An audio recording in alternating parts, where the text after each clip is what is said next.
Good evening, everybody. It's Friday, the 19th of November. It's Holden Sources v. The Judge in conjunction with Bet Goodwin. Well, the Judge is here. It wouldn't be anybody else dressed up like that, would it? Let's be honest. And I have to say, he comes here after landing week 2.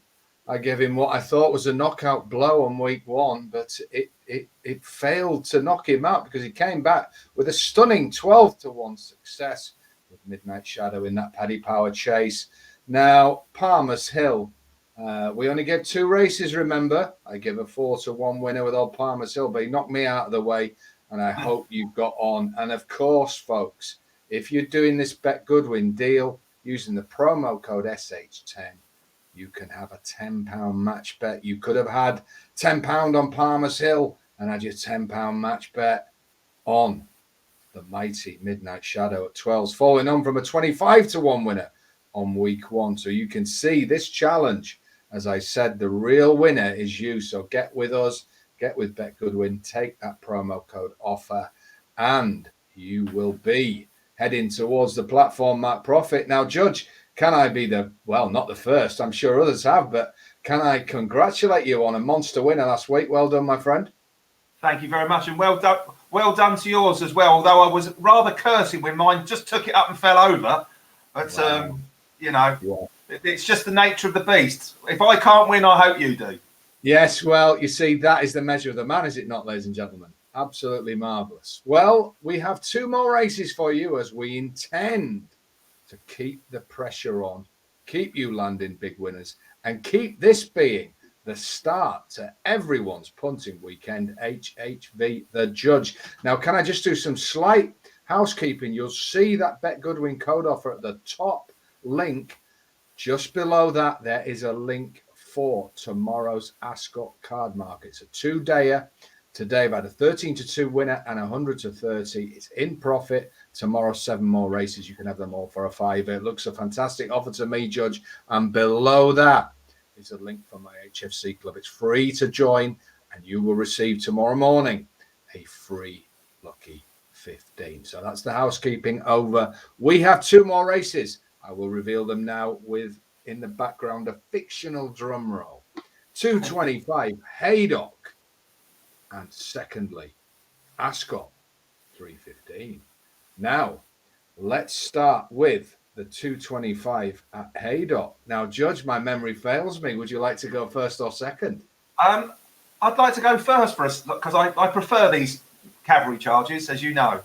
Okay, off he goes. Right, so I've had a look at the betting, and basically, I think Riggs is too short. The outsider of the field only finished just behind him last time out.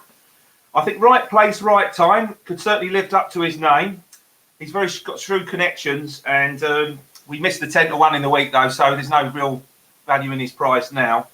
I think the 2 JP McManus horses, you've got to give credit, got to worry about them a little bit.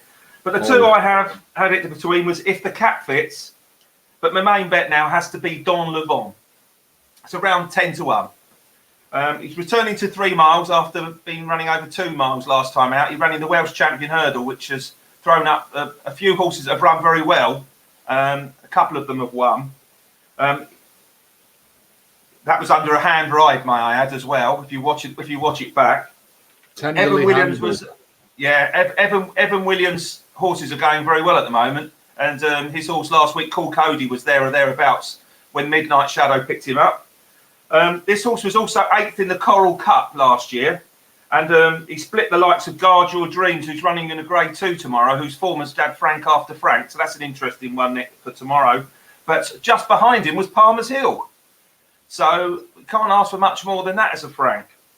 So for me, it's got to be Don Levant in the wind. Excellent. So Don Levant there. Right, this is the 225 at Haydock Betfair Chase Day. This is the Betfair Exchange Stayers Handicap Hurdle, a Grade 3 contest over 3 miles.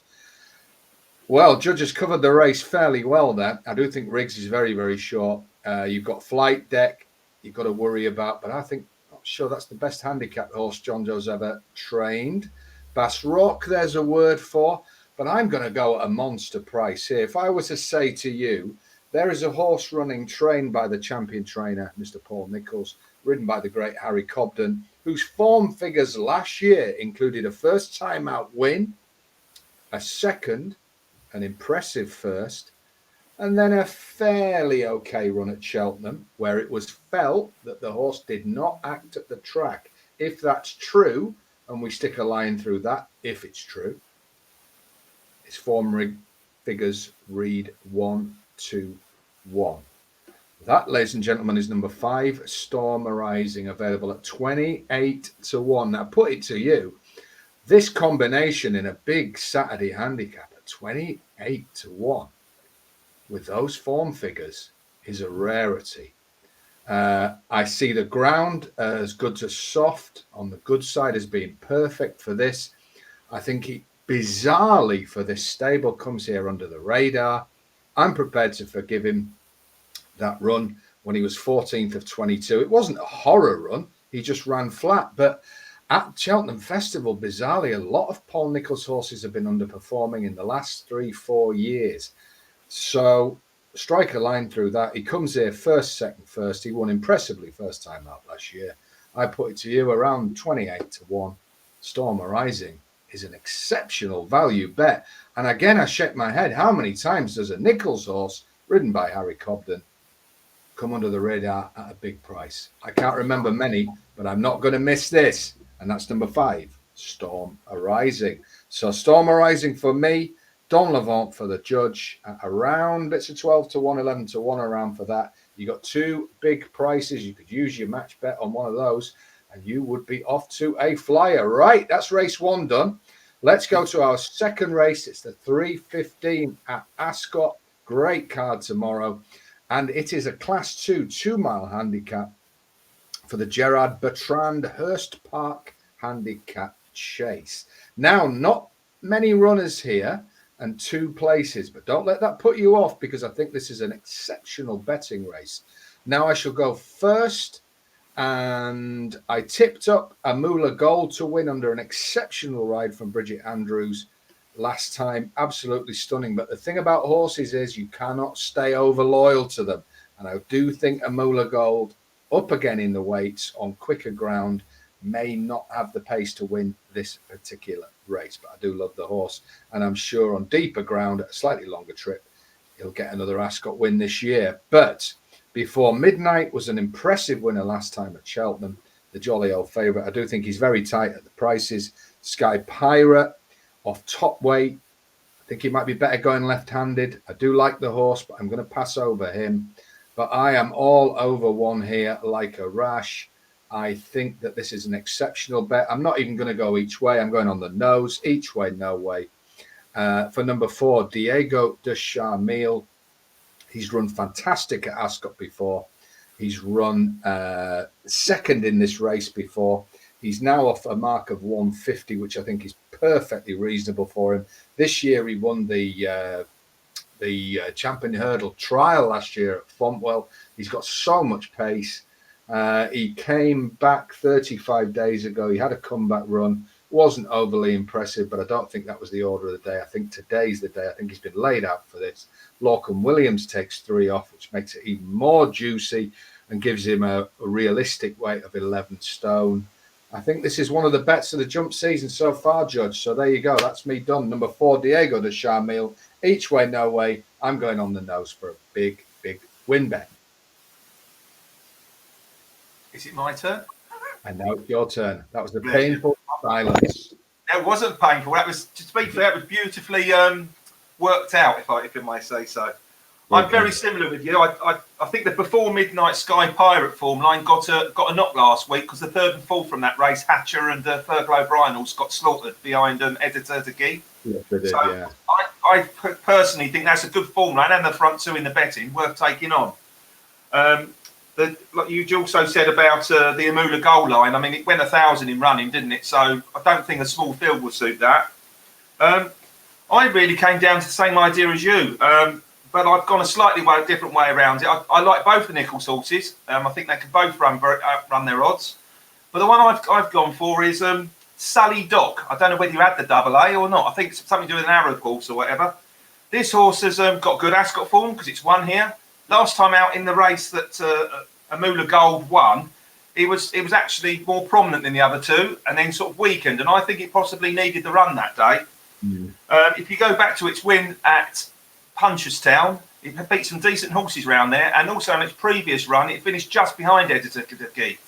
And I just think at the odds around about 8-1, I'm also going to show some flair because there's no point going each way unless it's real value. I'm going win only around 8-1 on Sully Dock double A.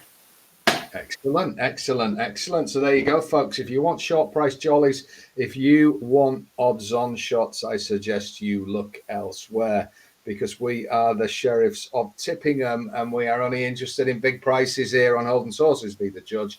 Already we've landed 25s, 12s, not 10, but 12s, and 4-1, maybe even 9-2 if I'm being overly generous to myself. So we go in again today with 4 more selections. So we've had 3 big winners from 8. We go in with 4 more, and let's just quickly round them up before we let you get about your weekend. And thank you very much for watching. Thank you always to Goodwin Racing. Big thank you as always to Judge Pottage. Sully Dock, however you pronounce it, it's number 5 in the 315 for the judge. Around the 7-1 mark. He's going on the nose. I'm going on the nose. A big win bet for me on Diego de Charmille, number 4. Around the 6-1, 13-2 mark. We then headed, of course, to Haydock for the 225 for 2 big each ways. I'm Nichols all the way this week, and I'm going for Storm Arising around 28-1.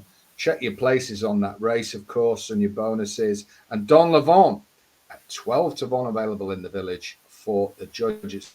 Number 9, it's the Evan Williams family business. So there you go. 4 more big bets. It's 1-all. Is somebody going to take a 2-1 lead? We shall see. But what I can tell you, whatever happens, is we will be back next Friday to do it all again. So, Judge, great luck tomorrow. As I always say, I want mine to win. But if they can't, I'd begrudgingly be cheering yours on at the last, my friend. So good luck. Good luck too, Simon. I hope Nichols' horses run well for you. Thanks, guys. Good luck, everybody. And make sure, of course, you get that code, get that match bet. Bye for now.